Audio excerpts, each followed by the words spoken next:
Good morning to all of you. Let me start our maths online classes for class 4th. My dear student, in previous class, we complete question number 1st to 6th of exercise 10.7. Today we will start from question number 7. A shopkeeper had 65 kilogram of sugar. Students, एक shopkeeper के पास 65 kilogram sugar है. He sold 46 kilogram 250 gram of that. इसमें से वो कितनी sold कर देता है? 46 kilogram 250 gram. Now how much sugar remain with the shopkeeper. Students, हमें फाइंड करना है उसने जो शुगर सोल्ड कर दी, अब उसके बाद कितनी शुगर उसके पास रिमेन रहती है, मीन्स लेफ्ट रहती है. लेफ्ट पूछा है तो क्या करेंगे स्टूडेंट्स? माइनस.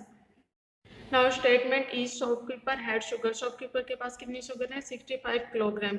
ग्राम में कुछ नहीं है स्टूडेंट, तो 0 राइट करेंगे. नाउ ही सोल्ड, उसने कितनी शुगर सोल्ड कर दी? 46 kilogram 250 gram. Now sugar is left, कितनी शुगर लेफ्ट रहती है? लेफ्ट पूछा है तो माइनस करेंगे. 0 में से 0 को माइनस किया 0. 0 में से 5 माइनस नहीं होगा, कैरी लेंगे 4. यहाँ स्टूडेंट्स 10 1 कैरी इधर 0 के पास जाएगी, लेफ्ट रहता है 9. नाउ 10 में से 5 को माइनस किया 5. 9 में से 2 को माइनस किया 7. 4 में से 6 माइनस नहीं होगा, कैरी लेंगे 5. 14. 14 में से 6 को माइनस किया 8. 5 में से 4 को माइनस किया 1. So students 18 kilogram and 750 gram sugar is remain with the shopkeeper. Shopkeeper के पास कितनी शुगर लेफ्ट रहती है? 18 किलोग्राम 750 ग्राम. Question number 8. ए bag contain 50 kilogram vegetables. Students, एक बैग के अंदर 50 किलोग्राम वेजिटेबल्स है. Out of which 20 kilogram 280 gram is potatoes. उसमें से 20 किलोग्राम 280 ग्राम पोटैटोज है.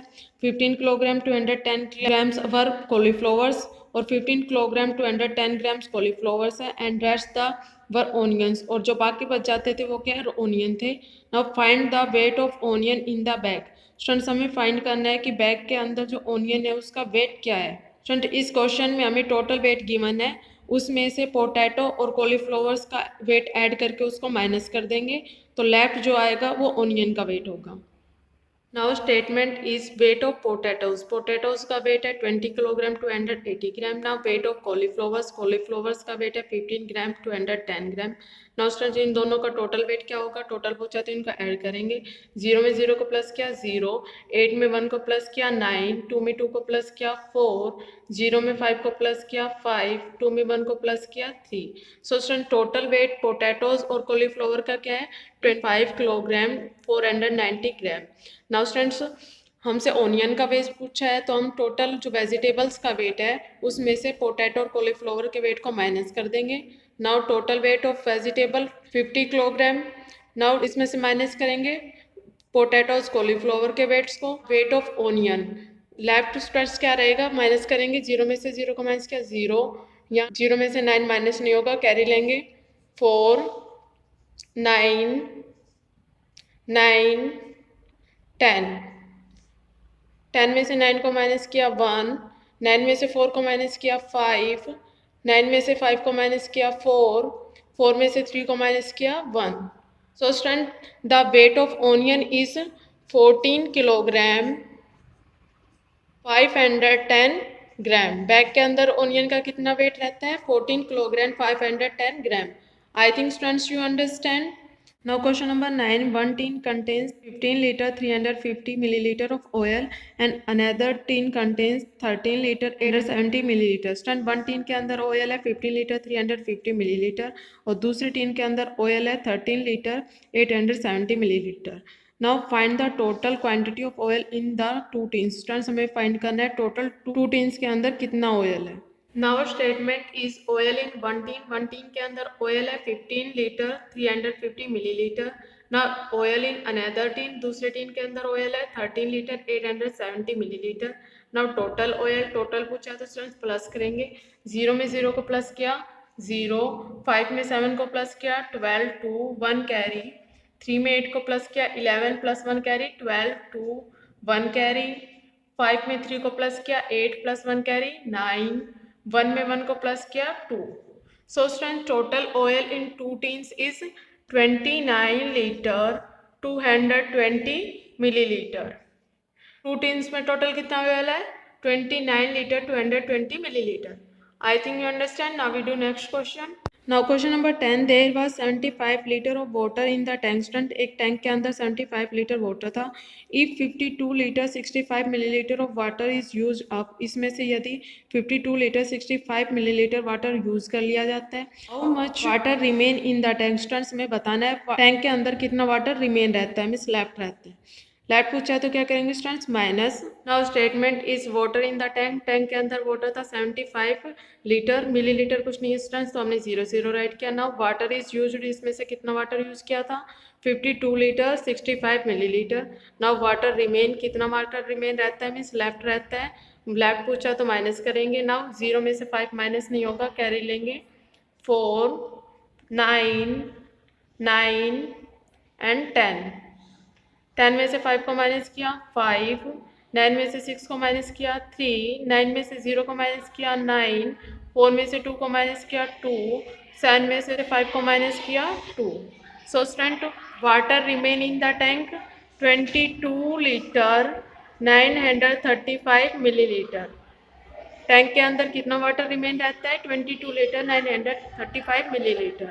Now we do next question. Number 11. A milkman had 20 liter 500 milliliter of milk for sale. Students, एक milkman के पास 20 litre 500 millilitre milk है cell करने के लिए। He sold 14 litre 625 millilitre. Out of that, यदि इसमें से वो 14 लीटर 625 मिलीलीटर मिल्क सोल्ड कर देता है, how much milk was left with him. Students, हमें बताना है अब उसके पास कितना मिल्क लेफ्ट रह गया था। Now statement is milkman had milk, milkman के पास कितना मिल्क था, 20 लीटर 500 मिलीलीटर। ही सोल्ड, उसने कितना मिल्क सेल कर दिया था, 14 litre 625 millilitre. Now milk was left, कितना मिल्क उसके पास लेफ्ट रह गया था, लेफ्ट पूछा है तो माइनस करेंगे। नाउ 0 में से 5 माइनस नहीं होगा, कैरी लेंगे। 4 9 10, 10 में से 5 को माइनस किया 5, 9 में से 2 को माइनस किया 7, 4 में से 6 माइनस नहीं होगा, अगेन कैरी लेंगे 1 9 एंड यहाँ पे 14, 14 में से 6 को माइनस किया 8, 9 में से 4 को माइनस किया 5, 1 में से 1 को माइनस किया 0। So students 5 litre 875 millilitre milk was left with him, उसके पास 5 लीटर 875 मिलीलीटर मिल्क लेफ्ट रह गया था। I think students you understand, so you do complete question number 7 to 11 in your fair notebook with neat and clean handwriting. Thank you students, have a nice day. Good morning students. Today I will start your SSC class online. Dear students, for class 4, today's our topic is chapter number 9. Dear students, in our previous video we do this chapter question answer, question number 1st and 2nd. I hope you learn and write these questions completely. Today we will do this chapter remaining questions. So let's start.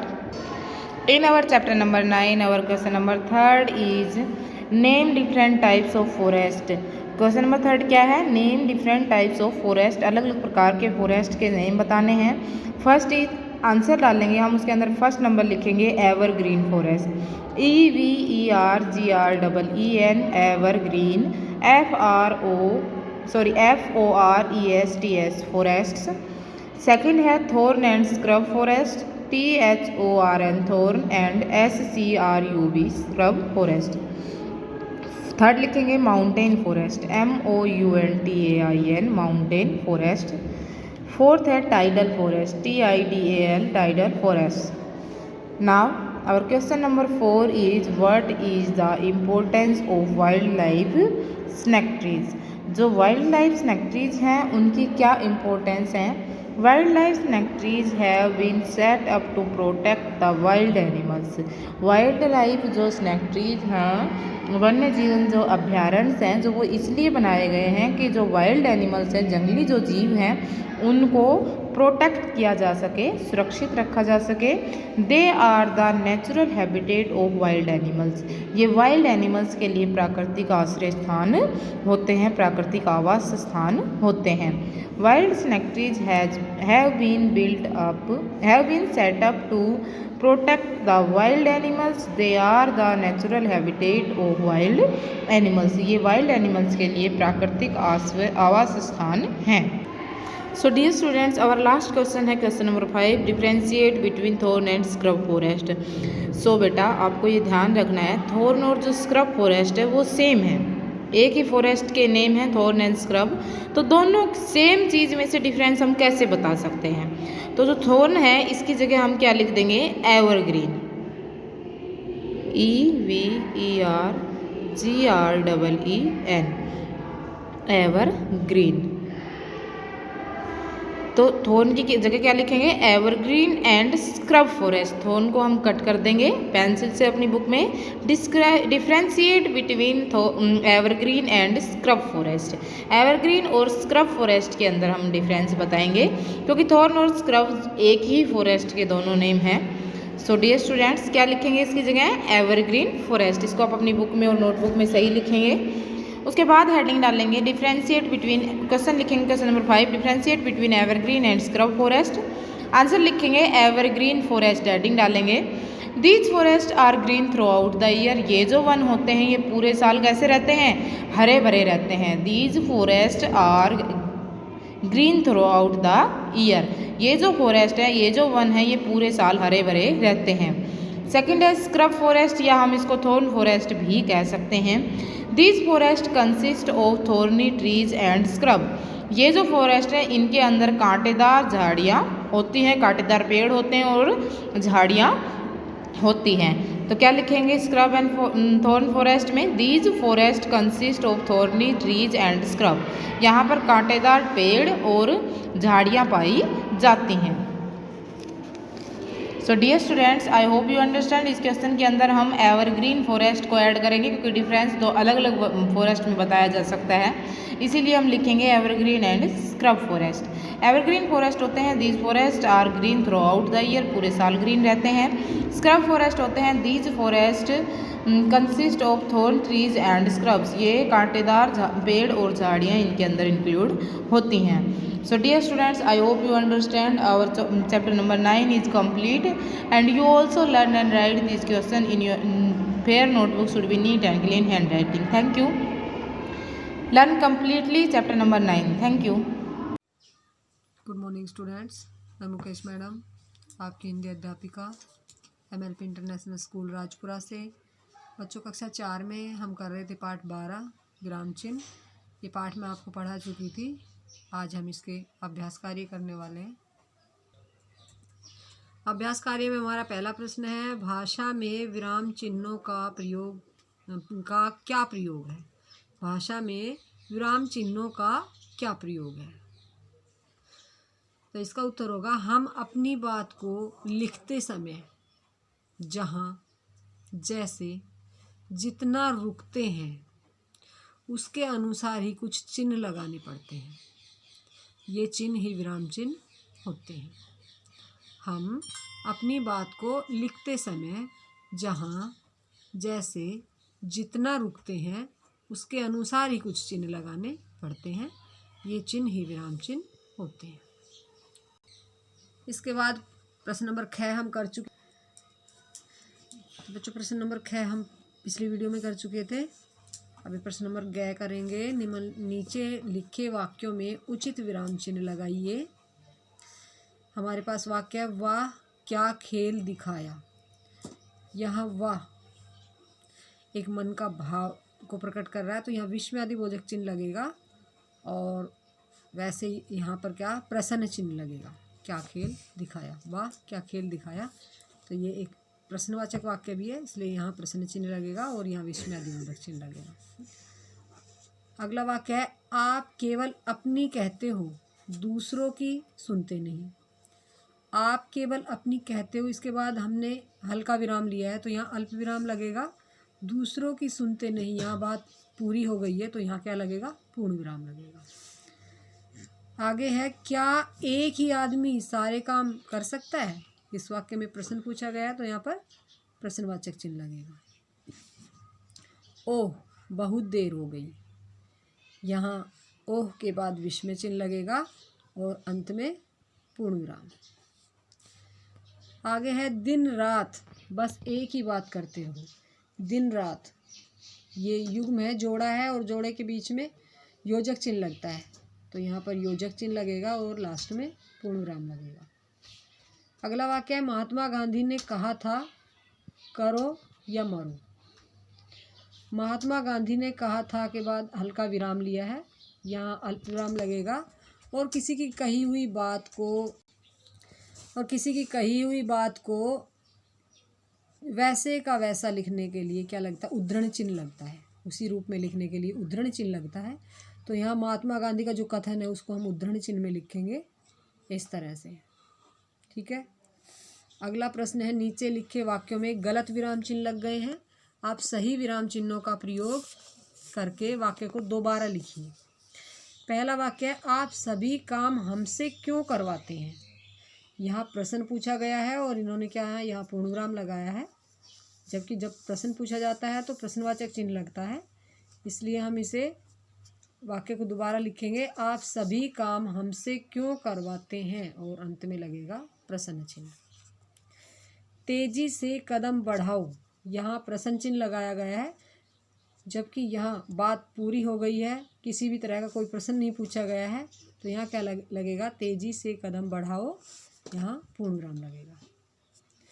माता पिता यह बात नहीं जानते, इन्होंने यहाँ अल्प विराम लगाया है और पीछे विस्मय चिन्ह लगाया है, जबकि माता पिता युग्म है, एक जोड़ा है और जोड़े के लिए हमें योजक चिन्ह लगाना पड़ता है और बात पूरी होने के बाद पूर्ण विराम लगाना पड़ता है। तो यहाँ पर क्या बनेगा, माता पिता यह बात नहीं जानते, इस तरह के चिन्ह यहाँ पर लगेंगे। अगला वाक्य है, आइए आपको मेहमानों से मिलवाऊं। आइए के बाद हल्का विराम दिया गया है, पूर्ण विराम नहीं लगेगा। पूर्ण विराम कहाँ लगता है, जब बात पूरी हो जाती है। तो आइए के बाद अल्प विराम लगेगा। आपको मेहमानों से मिलवाऊं, यहाँ कोई प्रश्न नहीं पूछा गया है, इसलिए यहाँ पूर्ण विराम लगेगा। तो वाक्य बनेगा, आइए आपको मेहमानों से मिलवाऊं।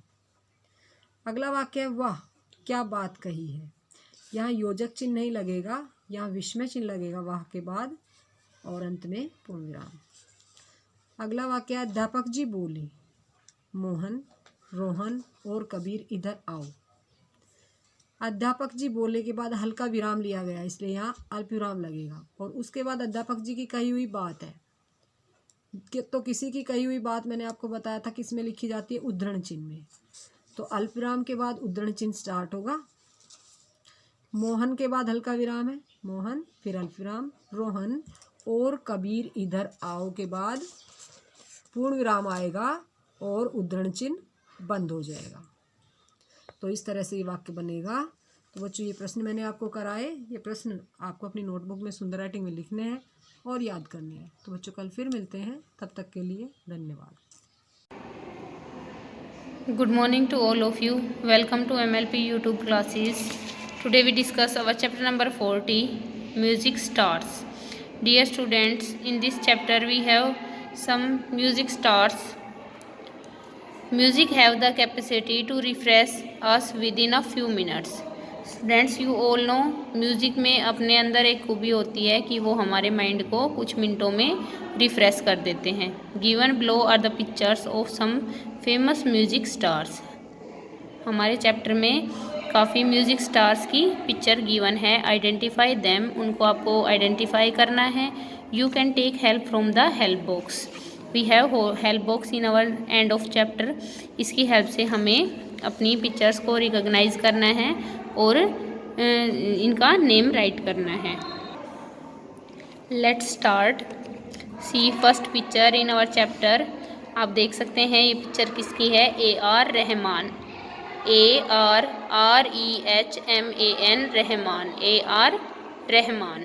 सेकंड इज़, जो सेकंड हमारे म्यूजिशियन है, म्यूज़िक स्टार है, वो है Jagjit Singh, JEGJEET, Jagjit, SINGH Singh, Jagjit Singh. Third one is Lata Mangeshkar, LATA Lata, MANGESHKAR Mangeshkar, Lata Mangeshkar. Fourth one is Sonu Nigam, SONU Sonu, NIGAM Nigam. Fourth picture जो हमारे चैप्टर में है वो किसकी है, Sonu Nigam. Fifth one is fifth picture Udit Narayan, UDIT Udit, NARAYAN Narayan, Udit Narayan. 6th is Shreya Ghoshal, SHREYA Shreya, GHOSHAL Ghoshal. 6th जो हमारी पिक्चर है वो किसकी है? Shreya Ghoshal. 7th is Sunidhi Chauhan, see 7th picture in our chapter Sunidhi Chauhan की पिक्चर है, SUNIDHI Sunidhi, CHAUHAN Chauhan, Sunidhi Chauhan. 8th one is Pankaj, PANKAJ Pankaj, UDHAS Udhas, Pankaj उदास। नेक्स्ट 9th पिक्चर आप देख सकते हैं किसकी पिक्चर है? MADONA Madonna. 10th पिक्चर देख सकते हैं आप किसकी है? Shakira, SHAKEERA Shakira. 10th picture जो हमारे चैप्टर में है वो किसकी है? शकीरा की। 11th picture Michael Jackson, MICHEAL Michael, JACKSON Jackson, Michael Jackson. And last one is Kailash Kher, KAILASH Kailash, KHER Kher, Kailash Kher. Let's revise again. First picture AR Rahman, second is Jagjit Singh, third is Lata Mangeshkar, fourth is Sonu Nigam, fifth one is Udit Narayan, sixth is Shreya Ghoshal, seventh is Sunidhi Chauhan, eighth one is Pankaj उदास, 9th one is Madonna, 10th is Shakira, 11th पे जो हमारी picture है वो है Michael Jackson and 12th is Kailash Kher. Students write name of these music stars in your book in neat and clean writing. I hope you understand this chapter. Thank you. Hello students, a very healthy morning to all of you. Now we will start our video of class 4th English grammar. So let's start. Today we will start our story part. Story है honest woodcutter, ईमानदार लकड़हारा. So let's start. Once there lived an honest woodcutter in a village. एक बार एक ईमानदार लकड़हारा गांव में रहता था. He was very poor, वह बहुत गरीब था. He earned his livelihood by cutting woods from the jungle. वह अपना जीवन यापन कैसे करता था? गुजारा जंगल से लकड़ियाँ काटकर. One day he was cutting woods of a tree on the bank of a river. एक दिन वह लकड़ियाँ काट रहा था पेड़ पर नदी के किनारे. All of a sudden his axe dropped down from his hand and fell into the river. अचानक से क्या होता है कि उसकी जो कुल्हाड़ी होती है उसके हाथ से छूट जाती है और कहाँ गिर जाती है? नदी में. The water was deep. पानी गहरा था. The woodcutter knew no swimming. जो लकड़हारा था वो तैरना नहीं जानता था. He became sad. वह क्या हो गया? उदास हो गया. And sat on the bank of the river. और नदी के किनारे पर बैठ गया.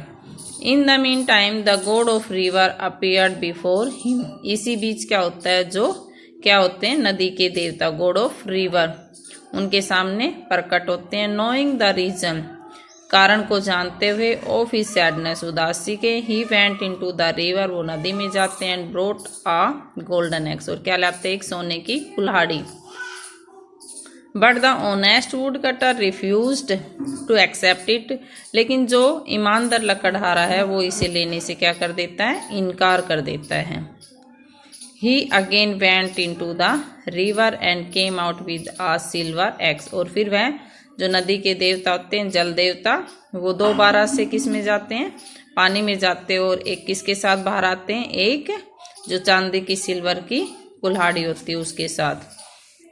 But the woodcutter again said. लेकिन जो लकड़हारा है वह दोबारा कहता है, no it is not my axe. यह मेरी कुल्हाड़ी नहीं है.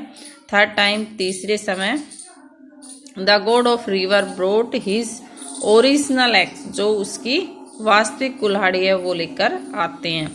Now the wood cutter happily, अब वह क्या हो जाता है, खुश हो जाता है लकड़हारा।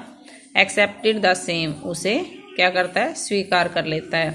द गॉड वॉज इम्प्रेस्ड, प्रभावित होता है जो भगवान होते हैं जल देवता, बाई हिज ऑनेस्टी, उसकी ईमानदारी से। So he gave him the golden and silver axes as a reward, फिर क्या होते हैं, जो गोल्डन की और जो सिल्वर की कुल्हाड़ी होती है वो उसको इनाम के तौर पर दे देते हैं। क्यों? क्योंकि उसकी ऑनेस्टी के कारण। So students, please right this story in your notebook and thank you. Have a nice day. Good morning all of you. Today I will start your science class online. I am Sonal, your science teacher. Dear student, in our previous class we do question answer of chapter 9. Today we will do remaining question answer of chapter 9. So let's start. Question 5th. Answer the following. A part, what are WHAT, what are clothes, CLOTHS, clothes made of, MADE, made of. Cloth is made, MADE, made by weaving, WEAVING, weaving, different, DIFFERENT, different, material, MATERIAL, material, or fibers, FIBRES, fibers. Cloth is made by weaving different material और fibers. जो कपड़ा है वो कैसे बनता है, weaving different material और fibers से बनता है. B. Why natural fibers are called so? Give, GIVE, give examples, EXAMPLES, examples of natural, NATURAL, natural fibers, FIBRES, fibers. Answer. Natural fibers, NATURAL, natural fibers, FIBRES, fibers are obtained, OBTAINED, obtained from plants and animals. जो natural fibres है वो हमें किससे obtain होते हैं, plant से और animal से. Example of natural fibres, FIBRES fibres, cotton, COTTON, cotton ही हमें प्लांट से मिलता है, और वूल, WWL, वूल हमें एनिमल से मिलती है. C. WHAT, what is other name of synthetic fiber? Is, is the, THE, the, other, OTHER, other, name, NAME, name, of, ये of synthetic, SYNTHETIC, synthetic fibers, FIBRES fibers. Other name क्या है synthetic fibres का?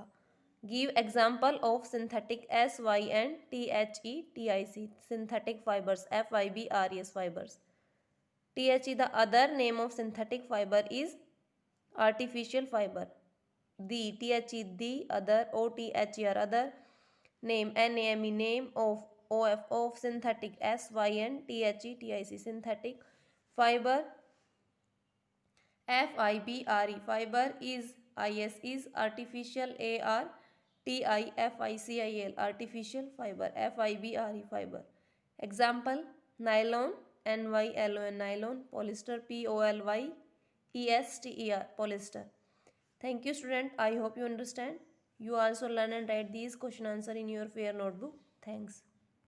Good morning student, welcome you to online class MLP School Rajpura. Myself Poonam, your computer teacher. Today we are doing true false. Now we start true false. First है CPU stand for control processing unit. CPU stand for control processing unit. क्या होगा ये? false. This one is the false क्योंकि यहाँ पे central की जगह क्या है? control. Next is keyboard is use for typing. Keyboard का यूज़ किस लिए होता है? टाइपिंग के लिए. This one is the true. Next है monitor is an input device. Monitor क्या होता है? Input device. रॉन्ग. क्या होगा ये? फॉल्स क्योंकि मॉनिटर जो होता है वो आउटपुट डिवाइस होता है. नेक्स्ट 4 है mouse is a pointing device. Mouse क्या होता है हमारा? Pointing device. This one is the true. Next 5th है computer is an electronic machine. Computer क्या होते हैं हमारा? एक electronic machine. This one is the true. Next है 6th printer give us soft copy output. Printer क्या देता है हमें? Soft copy output. क्या होगा ये? फॉल्स क्योंकि जो प्रिंटर वो जो होता है वो क्या देता है हमें? Hard copy output. नेक्स्ट 7 है monitor give us soft copy output. जो मॉनिटर पे हमें दिखाई देता है वो क्या होता है हमारा सॉफ्ट कॉपी आउटपुट, और प्रिंटर जो देता है वो क्या होता है हार्ड कॉपी आउटपुट। तो क्या होगा ये ट्रू। नेक्स्ट है देयर आर 26 अल्फ़ाबेटिक की ऑन ए कीबोर्ड।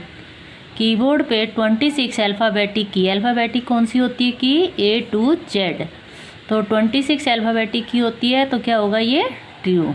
नेक्स्ट है there are 5 type of arrow की। एरो की कितने टाइप की होती है 4 टाइप की, लेकिन यहाँ पे क्या है 5, तो क्या हो जाएगा ये फॉल्स। कौन सी होती है एरो की left right up and down. Next है स्पेस बार की is the longest key on a keyboard. Space bar जो की होती है वो कीबोर्ड की सबसे लॉन्गेस्ट सबसे बड़ी की होती है, क्या होगा ये ट्रू।